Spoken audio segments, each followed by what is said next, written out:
दोस्तों, गोवा के Birch by Romeo Lane में शनिवार रात को भीषण अग्निकांड होता है। आपने उसके बारे में सुना होगा, पढ़ा होगा, देखा होगा। वहां 25 लोगों की मौत हो जाती है, उसमें कई पर्यटक भी हैं और इन 25 में से सर्वाधिक हमारे उत्तराखंड राज्य के 9 लोग हमारे राज्य के उत्तराखंड मूल के हैं। इन सभी के परिवारों के साथ में मैं भावभीनी श्रद्धांजलि देते हुए आपको एक बड़ी महत्वपूर्ण खबर जो आज टाइम्स ऑफ इंडिया में छपी है उसके बारे में जानकारी देना चाहता हूं, उसे उत्तराखंड के साथ में भी जोड़ना चाहता हूं। तो पहली बात तो जो खबर छपी है टाइम्स ऑफ इंडिया में वो ये हमें बताती है कि गोवा में किस तरीके के साथ में जो बड़े आईपीएस अफसर थे उन्होंने जो लोकल पुलिस वाले हैं उन्होंने अपना काम करने से रोका। ऐसा नहीं है कि ये बर्च बाय रोमियो लेन को लेकर के पहले शिकायतें नहीं आई थी, पहले भी कई शिकायतें थी, एफआईआर तक दर्ज हुए थे, लेकिन वहां पर जो सर्विंग और रिटायर्ड अब जो आईपीएस अफसर हैं उन्होंने लोकल पुलिस वालों को इस नाइट क्लब के खिलाफ काम करने से रोका। तो इसमें अलग अलग उन्होंने उदाहरण दिए हैं कि किस तरीके से 1.5 साल पहले कुछ जानकारी मांगी गई, उसके 2 महीने के बाद में इन्हें बुलाया भी गया। उसके बाद किस तरीके के साथ में लाउड तेज संगीत को लेकर के, म्यूजिक को लेकर के एफआईआर भी दर्ज हुई। तो एक आईपीएस अफसर साहब ने तो कहा कि भाई आप इनको कन्फ्रंट मत कीजिए, और दूसरे ने कहा कि आप क्लोजर रिपोर्ट को फाइल कर दीजिए।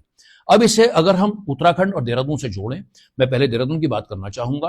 राजपुर रोड विशेष तौर पर वहां पर कितने सारे नाइट क्लब, कितने सारे पब, कितने सारे बार खुल चुके हैं, और जो वहां पर लोग रहते हैं वो कितने प्रताड़ित इनके लाउड म्यूजिक से हैं। वहां पर बड़े बड़े होटल बन चुके हैं, मैं नाम किसी का लेना नहीं चाहूंगा, लेकिन स्थानीय लोग वहां पर शिकायत कर करके थक चुके हैं। और देहरादून के आम जनमानस के मन में ये धारणा बैठ चुकी है कि ये जितने व्यापारिक प्रतिष्ठान हैं ये रसूखदार लोगों की जेबों को गर्म करते हैं। तो मैं उत्तराखंड के रसूखदार लोगों को बड़ी विनम्रता के साथ में ये चेतावनी देना चाहूंगा इस गोवा के संदर्भ में कि आप इनकी व्यापारिक जो गतिविधियां हैं उन्हें कानून के दायरे में रह करके काम करने के लिए बोलिए। इन्हें आप कोई अलाउंस मत दीजिए, क्योंकि ये बड़ा महत्वपूर्ण बात बनती है। कल ऊपर वाला ऐसा ना करे कि हमारे राज्य में कहीं पर कोई ऐसी दुर्घटना घट जाए और आपके ऊपर जो है किसी किस्म की आंच आ जाए।